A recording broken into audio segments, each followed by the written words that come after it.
Hello friends. तो कैसे हैं आप सब। Welcome to my channel CMA study Adda. मैं आप सबका दोस्त विपुल सिंह। आज मैं आपके लिए एक काफ़ी बेसिक सा टॉपिक लेकर आया हूं जो इनकम टैक्स का है। और ये टॉपिक है रेसिडेंशियल स्टेटस। और ये रेसिडेंशियल स्टेटस क्यों हमारे लिए इम्पोर्टेंट है हम ये जानेंगे। क्योंकि किसी भी एसएससी का अगर हमको इनकम डिटरमाइन करना है तो सबसे पहले हमको उसका रेसिडेंशियल स्टेटस पता होना चाहिए। और ये रेसिडेंशियल स्टेटस हर साल निकालते हैं, तो इसलिए ये हमारे लिए काफ़ी इंपॉर्टेंट चैप्टर होने वाला है। और किसी भी पर्सन्स का इनकम डिटरमाइन करने के लिए रेसिडेंशियल स्टेटस हमारे लिए काफ़ी इंपॉर्टेंट है। तो आपका ज़्यादा समय ना लेते हुए इस चैप्टर को शुरू करेंगे। और मैं बता दूं आपको कि मैंने नोट्स पहले से बना के रख लिए हैं ताकि आपका समय कम लगे और चीज़ों को अच्छे से आप समझ पाएँ। इसलिए मैंने इस चीज़ को पहले से लिख के रखा है ताकि मैं अगर अभी लिखूँ तो टाइम ज़्यादा कंज्यूम होगा, और टाइम ज़्यादा कंज्यूम होगा तो वीडियो की लेंथ काफ़ी बड़ी हो जाएगी। इसलिए मैंने इस चीज़ को पहले से लिख के रखा है। तो चलिए शुरू करते हैं रेसिडेंशियल स्टेटस। बात करेंगे रेसिडेंशियल स्टेटस के लिए, तो सबसे पहले मैं आपको बता दूँ कि जो प्रीवियस ईयर 1920 है और असेसमेंट ईयर 2021 है, जो अभी हमारा असेसमेंट ईयर चल रहा है, जब मैं ये वीडियो रिकॉर्ड कर रहा हूँ तब की मैं बात कर रहा हूँ। तो बता दूँ मैं आपको कि किसी भी पर्सन्स का अगर वो पर्सन रेसिडेंट हो जाता है तो पूरे वर्ल्ड की इनकम उसके लिए टैक्सेबल हो जाती है। हाँ, आपको सुन के अजीब सा लग रहा होगा, लेकिन ये बात सही है। अगर वो पर्सन नॉन रेसिडेंट है तो सिर्फ उसकी इंडियन इनकम ही टैक्सेबल होगी। जैसा कि मैंने यहाँ पे लिखा है रेसिडेंशियल स्टेटस, मैंने लिखा है वाई। क्यों क्यों ज़रूरी है रेसिडेंशियल स्टेटस। तो मैंने ये इनकम डिटरमाइन का जो भी आपको बताया, फिर ये अभी बताया। अब बात आती है कि रेसिडेंशियल स्टेटस हम किसका निकालेंगे। तो इनकम टैक्स में पर्सन्स को डिफाइन कुछ अलग तरीके से किया गया है। अगर हम लेमैन लैंग्वेज की बात करते हैं तो पर्सन्स को हम आम भाषा में कुछ और ही बोलते हैं। लेकिन इनकम टैक्स में पर्सन्स में ऐसे 8 पर्सन्स आते हैं, जैसे कि पहला इंडिविजुअल, दूसरा HUF, तीसरा फॉर्म, चौथा AOP यानी एसोसिएशन ऑफ ए पर्सन, पांचवा बॉडी ऑफ इंडिविजुअल, छठा लोकल अथॉरिटी, सातवां AJP यानी आर्टिफिशियल जुडिशियल पर्सन, और हमारा लास्ट जो है कंपनी। तो ये चीज़ हमारे लिए इसलिए इम्पोर्टेंट है कि हम इंडिविजुअल का देखेंगे, HUF का देखेंगे, फॉर्म का देखेंगे, AOP, BOI, local authority, AJP और कंपनी। इन सारे पर्सन्स का हम रेसिडेंशियल स्टेटस देखेंगे, किस किस केसेस में ये रेसिडेंट माने जाएंगे या नॉन रेसिडेंट माने जाएंगे, और या रेसिडेंट बट ऑर्डिनरी रेसिडेंट, और resident but not ordinary resident. ये सिर्फ 2 केसेस में होगी, ये इंडिविजुअल के केसेस में होगी और ये HUF के केसेस में होगी। आप याद रख लें, ये इंडिविजुअल के केसेस में यहाँ पे जो हम बात करते हैं ROR और RNOR, ये सिर्फ 2 ही केसेस में होगी, ये इंडिविजुअल या HUF। इसी केसेस में हम ROR एंड RNOR का बात करेंगे। बाकी form, AOP, BOI, local authority, AJP, company, इन सब के केसेस में सिर्फ हम 2 चीज़ बात करेंगे, R और NR। R और NR इसकी ही बात करेंगे। इसलिए तो चलिए शुरू करते हैं रेसिडेंशियल स्टेटस ऑफ इंडिविजुअल का। रेसिडेंशियल स्टेटस ऑफ इंडिविजुअल ये बताता है कि हम इंडिविजुअल का रेसिडेंशियल स्टेटस पता करना है। तो सबसे पहले हमारा सेक्शन 6 सब सेक्शन 1 क्या बोलता है कि ये जो बेसिक कंडीशन है, 2 बेसिक कंडीशन है, दोनों बेसिक कंडीशन में से किसी भी एक कंडीशन को अगर आप सेटिस्फाई कर लेते हैं तो आप रेसिडेंट कहलाते हैं, रेसिडेंट ऑफ इंडिया। अगर दोनों बेसिक कंडीशन में से किसी भी एक कंडीशन को आप सेटिस्फाई नहीं करते हैं तो आप नॉन रेसिडेंट कहलाते हैं। तो आइए देखते हैं बेसिक कंडीशंस क्या है। पहला बेसिक कंडीशन है stay in India for 182 days और मोर इन प्रीवियस ईयर। बात यहाँ पे प्रीवियस ईयर है, प्रीवियस ईयर यानी 1920। ये बहुत कंफ्यूज कर देता है कि सर प्रीवियस ईयर क्या होगा, प्रीवियस ईयर क्या होगा। तो ये 1920 जो है ये हमारा प्रीवियस ईयर हो गया, और बीच में और है, यानी ये पहला कंडीशन 1 नंबर या दूसरा कंडीशन, दोनों में से कोई एक कंडीशन अगर सेटिस्फाई कर लेते हैं तो हम रेसिडेंट बन जाते हैं। ये हमारा बेसिक कंडीशन बोलता है, जो सेक्शन 6 सब सेक्शन 1 बताता है। पहला है stay in India for 182 days और मोर इन प्रीवियस ईयर, और दूसरा stay in India for 60 days और मोर इन प्रीवियस ईयर। 60 दिन या उससे ज़्यादा प्रीवियस ईयर में, एंड यहाँ पे लिखा हुआ है, मैंने इसको राउंड ऐसे इसलिए किया है क्योंकि आप इस पर फोकस कर पाएँ, एंड 365 डेज और more in last 4 preceding previous year. 365 days और more in last 4 preceding previous year. ये बताता है कि आप इंडिया में 60 दिन या उससे ज़्यादा प्रीवियस ईयर में रहें और साथ में 365 दिन और उससे ज़्यादा पिछले 4 साल, यानी प्रीवियस ईयर 19-20, इसके जस्ट पिछले 4 साल में अगर आप 365 दिन या उससे ज़्यादा रहते हैं तो उस केस में आप रेसिडेंट ऑफ इंडिया माने जाते हैं। तो आइए प्रीवियस ईयर देखते हैं, क्योंकि मैंने बात किया था 1920, अब यहाँ पे मैं बता रहा हूँ कि 4 प्रीसीडिंग ईयर क्या होगा। एक तो पहला होगा 18-19, 17-18, 17-16 और 16-15। ये 4 जो हमारा प्रीवियस ईयर है, इस अगर 4 प्रीवियस ईयर में अगर 365 डेज और उससे ज़्यादा और मोर अगर होता है तो इस केस में, और इंडिया में स्टे करते हैं 60 दिन या उससे ज़्यादा प्रीवियस ईयर में यानी 19-20 में, अगर ये दोनों कंडीशन मिलकर सेटिस्फाई कर लेता है तो आप रेसिडेंट ऑफ इंडिया माने जाएंगे। अब एक बात आती है कि रेसिडेंट और ऑर्डिनरी रेसिडेंट और resident but not ordinary resident, ये किस केस में होगा?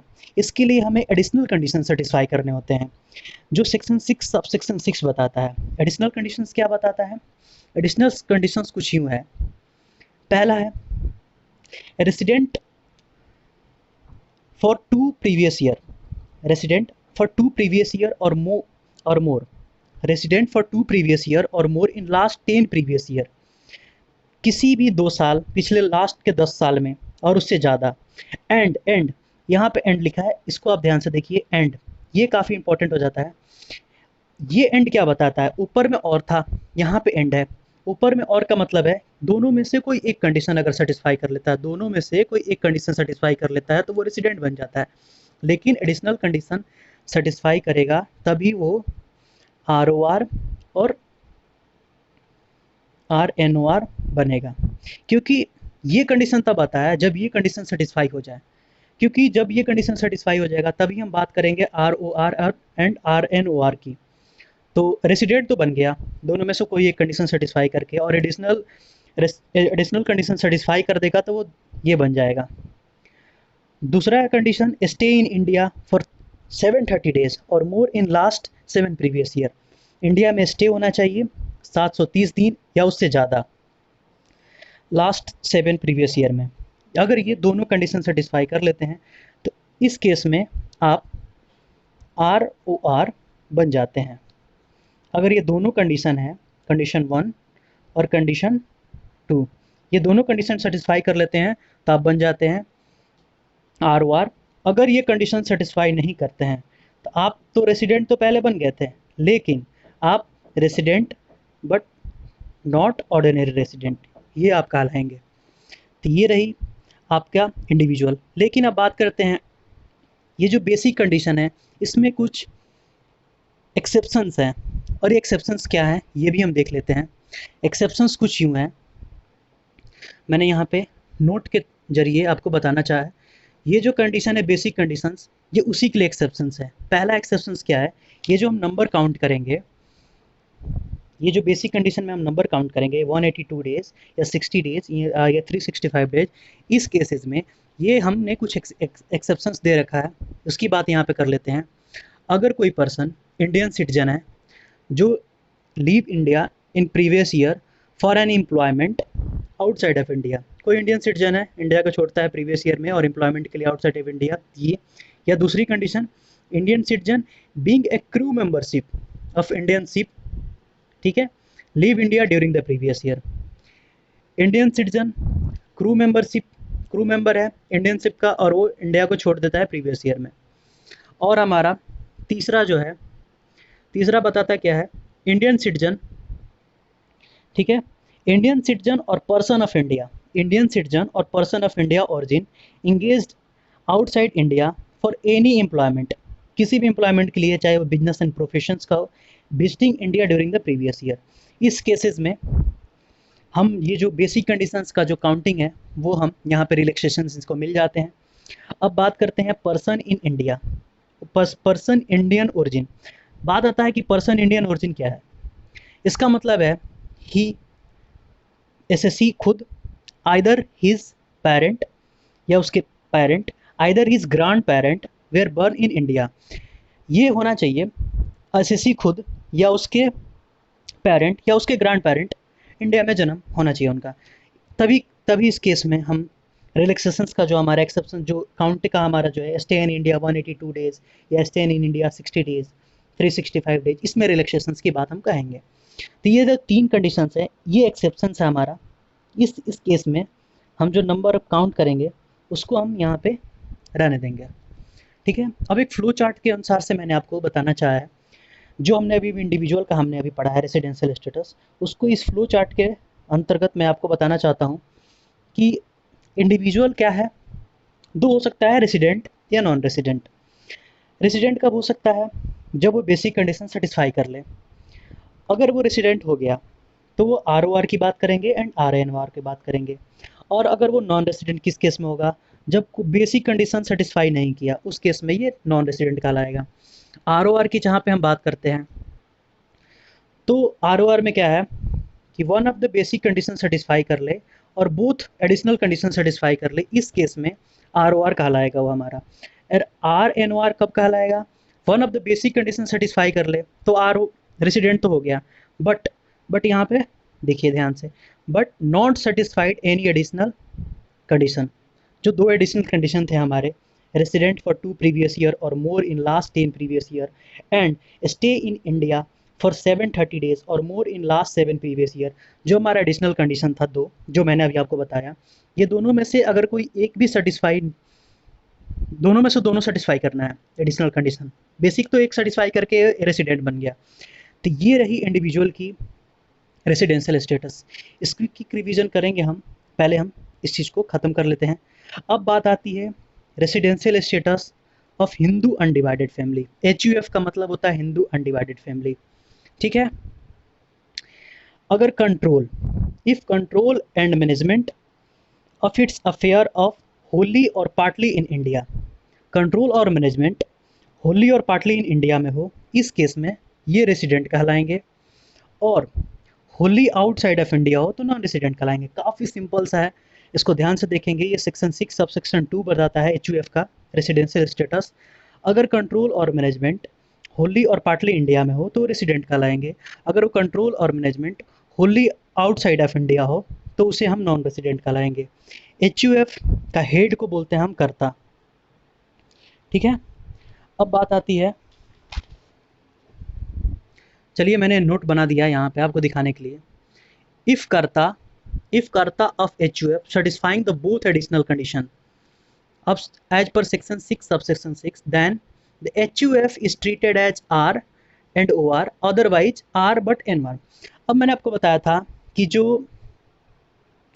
ये जो बेसिक कंडीशन है वो तो हमने सेटिस्फाई कर लिया, और एडिशनल कंडीशन मैंने आपको यहाँ पर पहले ही बताया था कि ये हम जहाँ बात करेंगे पर्सन्स में, ये इंडिविजुअल और HUF, इसी केस में ROR एंड RNR आएंगे।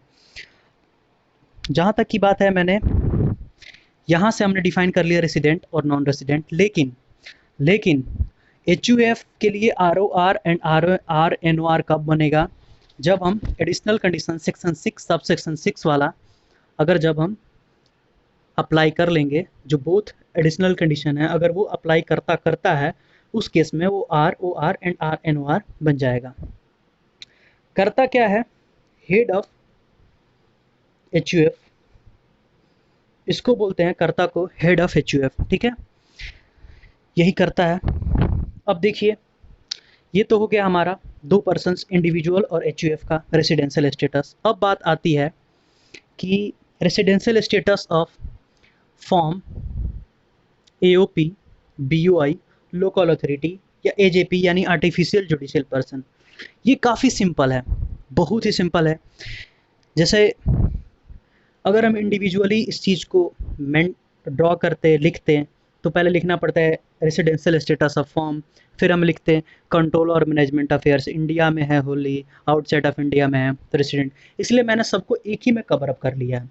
सबको एक ही में कवर अप करने का क्या मतलब है कि ये जो पर्सन्स है, फॉर्म है, जैसे पार्टनरशिप फॉर्म हो गया, AOP हो गया, बॉडी ऑफ इंडिविजुअल हो गया, फिर लोकल अथॉरिटी हो गया, या आर्टिफिशियल लोकल अथॉरिटी मतलब म्युनिसिपल कॉर्पोरेशंस वगैरह, आर्टिफिशियल जुडिशियल पर्सन।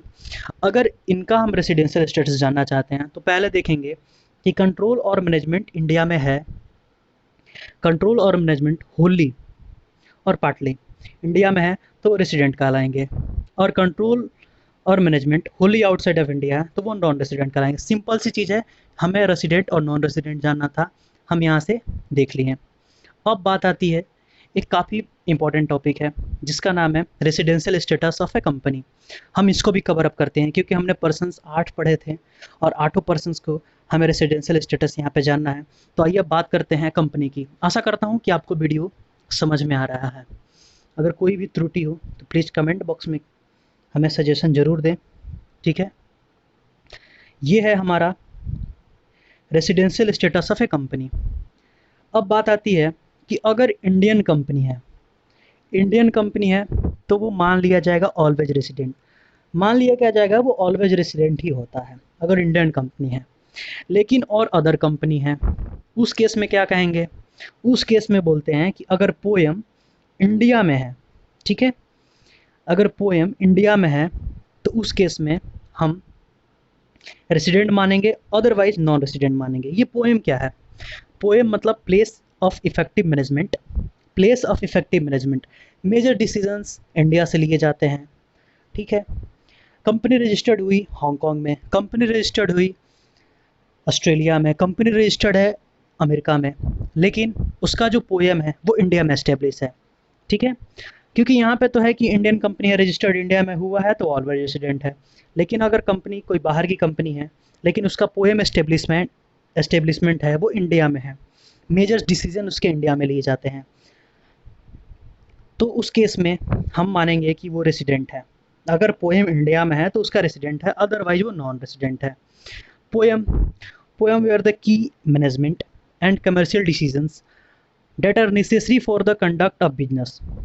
कोई भी की मैनेजमेंट या कमर्शियल डिसीजन जो नेसेसरी हो बिजनेस को कंडक्ट करने के लिए of an any entity as whole substance made, ठीक है। इस केस में हम मानेंगे कि वो रेसिडेंट है या नहीं है। अगर पोएम इंडिया में है तो रेसिडेंट है, अगर पोएम आउटसाइड ऑफ इंडिया है तो वो नॉन रेसिडेंट है। अगर place of effective management India में है तो वो रेसिडेंट है, अगर प्लेस ऑफ इफेक्टिव मैनेजमेंट बाहर है तो इंडिया में तो वो नॉन रेसिडेंट कहलाएगा। पोएम का मैंने यहाँ पे मीनिंग आपको लिख के बता दिया है। आशा करता हूँ ये वीडियो आपको पसंद आया होगा। अगर ये आपको वीडियो पसंद आया होगा तो लाइक करें, और अगर आप मेरे चैनल पर नए हैं तो प्लीज़ सब्सक्राइब करें, ताकि इससे हमें मोटिवेशन मिलती है, ताकि मैं ऐसे ही और वीडियोज़ लेके आऊँ। ये हमने पढ़ा रेसिडेंशियल स्टेटस, इंडिविजुअल का भी हमने रेसिडेंशियल स्टेटस पढ़ा, एचयूएफ का भी पढ़ा, फॉर्म का भी पढ़ा, एओपी का पढ़ा, बीओआई का पढ़ा, लोकल अथॉरिटी का पढ़ा, एजेपी का पढ़ा, कंपनी का पढ़ा। ये सारे हमने रेसिडेंशियल स्टेटस कवर कर लिया है अभी। फ़िलहाल के लिए इतना ही। थैंक यू, और मेरे चैनल को ज़रूर सब्सक्राइब करें ताकि इससे मुझे मोटिवेशन मिले, और आगे में ही ऐसे मैं और भी वीडियोज़ लेके आता रहूँगा। इनकम टैक्स, अकाउंट्स, ओएम, ओआर, काफ़ी ऐसे टॉपिक्स हैं जो मैं आपको आगे लेते आऊँगा, और भी जॉब नोटिफिकेशंस भी लाएंगे आपके लिए। तो आशा करता हूँ ये आपको वीडियो काफ़ी पसंद आए, और अगर कोई भी त्रुटि आपको इसमें लगी तो प्लीज़ आप कमेंट बॉक्स में आप हमें बताएं, और इससे हमें मोटिवेशन ज़रूर मिलती है। तो थैंक यू।